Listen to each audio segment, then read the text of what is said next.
Mabilis ang update po tayo guys. Dumipensa or ibinida po ng coach ng Dubai Basketball Club ang pagkuha kay Terdy Ravenna na inaasahang sasabak sa EuroLeague. Exciting po yan. Ano ba yung magiging impact nito sa Philippine basketball, di ba?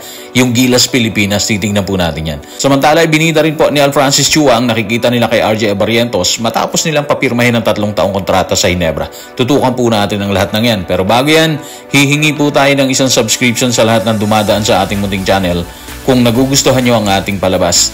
Kung medyo mabigat ang subscription, siguro kahit isang like at isang share na lang po yan. Okay na po ako dyan. Maraming salamat. Bago patuloy ang gibay ng France ang Japan sa kanilang bakbakan sa Olympics, kung saan halos itala ng Japan ang isang upset, idinipensa na ni Dubai Basketball Club Jurica Golimak ang pagkuha nila kay Terdy Ravenna patungo sa EuroLeague. Narito ang kanyang pahayag. Tutukan natin si Coach Golimak sa report ni Marcus Carlote ng Daily Tribune. Papasikat na bituin si Ravenna na nakakuha ng titulong Impressive Player of the Year sa Japan. Akma siya sa cosmopolitan spirit ng Dubai. Sabik na kaming makita siya mag-shine sa court habang sinisimula ng isang bagong kabanata ng kanyang paglalakbay sa Dubai. Okay guys, kahit ano pang sabihin, alam natin maraming haters si Terdy Ravenna, lalo na nung andon pa sa sahanay ng Gilas na hinawakan ni Coach Chot. Hindi swerteng may tuturing yung pagpasok niya sa Dubai Basketball Club patungo sa EuroLeague.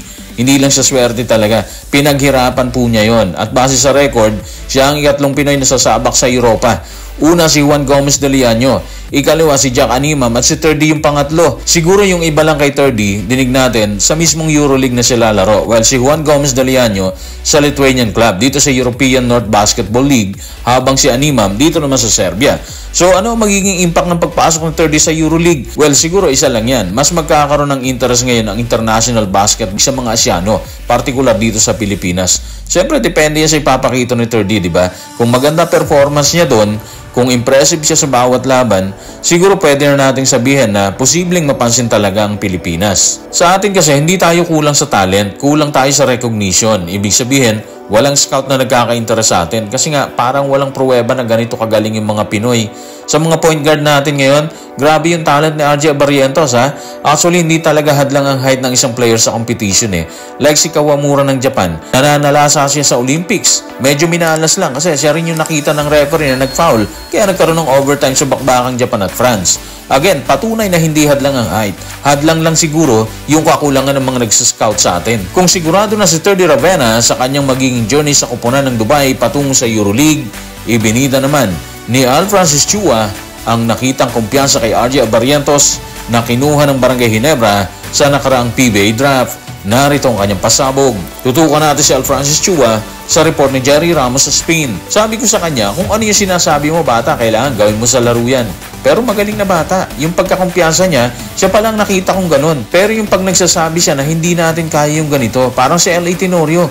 Yung the way he envisions kung ano mangyayari sa team, parang si L.A. Kung titingnan natin mabuti, iba yung kumpiyansa nakikita ni Al Francis Chua kay RJ Barrientos. Parang ang lakas-lakas ng tiwala ni RJ sa sarili niya, di ba? Pero kaya naman kasing dalahin ni RJ ang tiwalang yun sa kanyang sarili eh.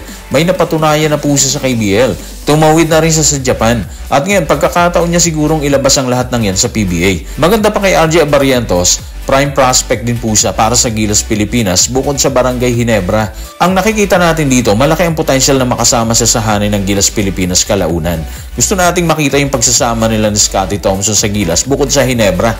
Ang laking bagay nun ha, kasi nga unang-una alam na nila yung sistema ni Coach Tim Cone. Hindi na siya maninibago sakaling pasukin niya ang Gilas or kuhanin siya para sa Gilas Pilipinas. Tingin nga natin, isa siya sa future ng Gilas eh kasi 4 na taon yung programa ng Gilas. So, ang laki ng posibilidad talaga. Sa magiging lagay niya sa Ginebra, kasi meron siyang 3 taong kontrata doon, malinaw yung nakikita natin doon. Makikinabang sa kanyang kupunan. At kapag nakinabang sa kanyang Gin Kings, mas magandang future para kay RJ yung nakikita natin. Isa sa mga kakapitan ng kupunan kay RJ Barrientos ay ang kanyang karanasan sa kanyang larangan. At mula kay Al Francis Chua, angat na angat si RJ sa ibang kasama sa liga. Narito ang kanyang paglalahad.